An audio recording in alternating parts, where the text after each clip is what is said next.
George Mueller adalah seorang tokoh beriman yang hidup di abad ke-19. Beliau terkenal sebagai orang yang doanya dijawab Tuhan dengan ajaib dan luar biasa. Beliau memelihara atau merawat lebih daripada 10.000 anak-anak yatim piatu. Luar biasa. Sepanjang kehidupannya beliau membangun 117 sekolah dan memberi dampak memberkati lebih dari 120.000 anak-anak yatim piatu. Sungguh sesuatu berkat yang luar biasa. Dan beliau katakan rahasianya ada di dalam perenungan firman Tuhan. Ketika pagi hari saya bangun, dia katakan, satu hal yang paling penting yang saya baca dan renungkan adalah firman Tuhan. Dan saya akan makan firman Tuhan tersebut sampai saya merasa berbahagia. Sampai hati saya, manusia roh, manusia batin saya merasakan sukacita, kepuasan. Wow, luar biasa. Ketika manusia batinia kita merasa puas oleh firman Tuhan, diberi makan oleh firman Tuhan yang adalah roh dan hidup, Tuhan Yesus katakan, maka hidup berkelimpahan. Sungai air hidup mulai mengalir dari dalam hati kita, memberkati hidup kita dan hidup banyak orang di sekeliling kita. Nah, satu kali Pastor George Mueller bertemu dengan seorang laki-laki yang bekerja 14-16 jam satu hari. Kemudian beliau memberikan satu nasihat yang baik. Pak, Anda sedang merusak kesehatan Anda. Anda tidak punya waktu dengan keluarga. Dan yang terpenting, Anda tidak punya waktu untuk merenungkan firman Tuhan. Kemudian pria itu berkata, tapi Pak Pendeta, Anda tidak mengerti. Walaupun saya sudah bekerja 14-16 jam dalam satu hari, saya masih kesulitan untuk memberi nafkah kepada keluarga saya. Mana punya saya waktu untuk firman Tuhan. Pria itu pergi meninggalkan Pendeta George Mueller. Kemudian George Mueller berkata, seandainya pria itu mengerti bahwa ketika dia mau meluangkan waktu untuk merenungkan firman Tuhan, maka apa yang dia butuhkan, Tuhan penuhi, bahkan Tuhan limpahi. Renungkan siang dan malam firman itu. Perkatakan firman itu siang dan malam. Dan kita akan punya kekuatan untuk melakukannya, bertindak hati-hati sesuai dengan perkataan Tuhan itu. Dan akibatnya Alkitab katakan, engkau akan menjadi berhasil dan beruntung di setiap jalan-jalanmu. Setiap keputusan yang Bapak Ibu akan buat akan penuh keberhasilan dan keberuntungan. Karena firman Tuhan engkau simpan di dalam hatimu. Alkitab juga berkata, dengan apa seorang muda menjaga kelakuannya menjadi suci dan benar. Menjaganya sesuai dengan firman Tuhan, memasukkan firman itu di dalam hatinya. Bapak Ibu, firman itu punya kuasa adikodrati. Yesus sudah bilang, perkataanku adalah roh dan hidup. Daging sama sekali gak berguna. Pada saat firman Tuhan itu kita konsumsi, kita masukkan ke dalam pikiran dan hati kita. Amsal berkata, itu akan menjadi hidup sejati di dalam hidupmu. Jadi kehidupan, life buat engkau. Bahkan akan menjadi kesembuhan buat seluruh tubuhmu.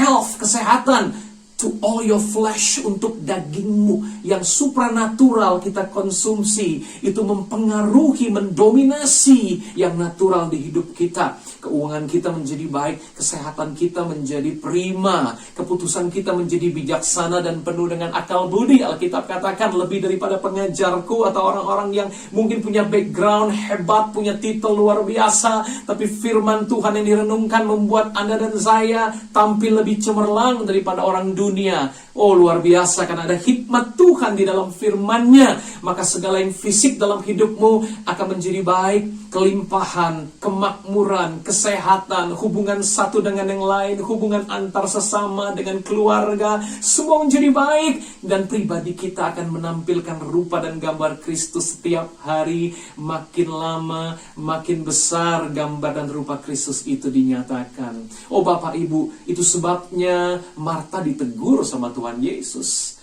Yesus bilang, Marta, Marta, engkau khawatir dan engkau menyusahkan dirimu dengan banyak hal. Tetapi lihat Maria. Maria sudah melakukan yang terbaik yang tidak akan pernah diambil daripadanya. Apa sih yang Maria buat? Dia duduk di kaki Tuhan Yesus. Dia merenungkan perkataan-perkataan yang keluar dari mulut Tuhan Yesus. Dan itu sebabnya Yesus bilang, itulah bagian yang terbaik yang gak akan pernah diambil daripadanya. Luar biasa. Bukan berarti kita malas tidak mau bekerja. Bukan berarti apa yang Marta kerjakan itu salah, tetapi seharusnya pekerjaan kita, pelayanan kita, setiap apa yang kita kerjakan setiap hari, itu lahir, itu muncul dari perenungan akan firman Tuhan terlebih dahulu.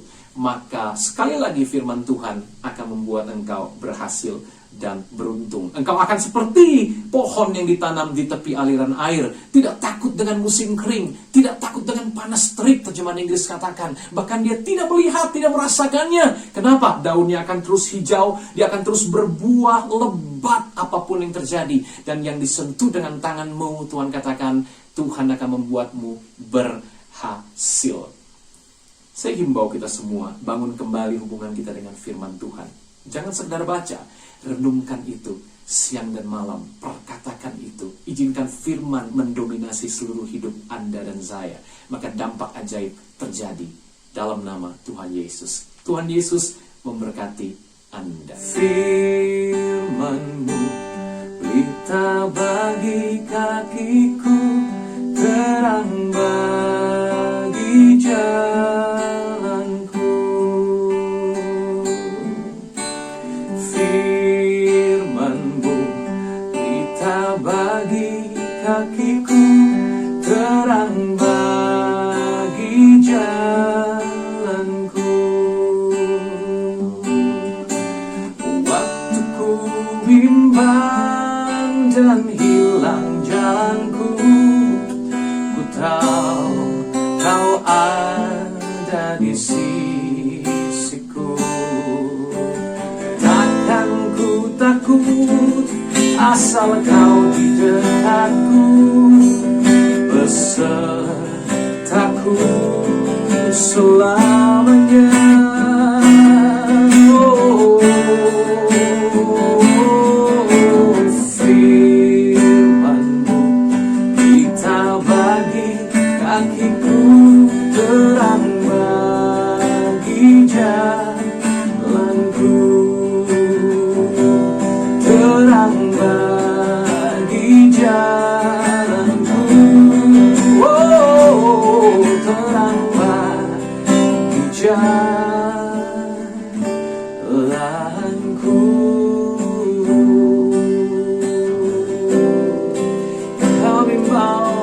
Kami mau merenungkan firman-Mu, sebab kami tahu firman-Mu kekuatan, firman-Mu hidup, firman-Mu menciptakan dari tidak ada jadi ada. Oh, firman-Mu, firman-Mu, oh menjadi manusia. Yesus firman hidup menyertai kami, hidup dalam kami. Oh, firman-Mu pelita bagi kakiku, terang bagi jalanku. Terang bagi jalanku. Terang bagi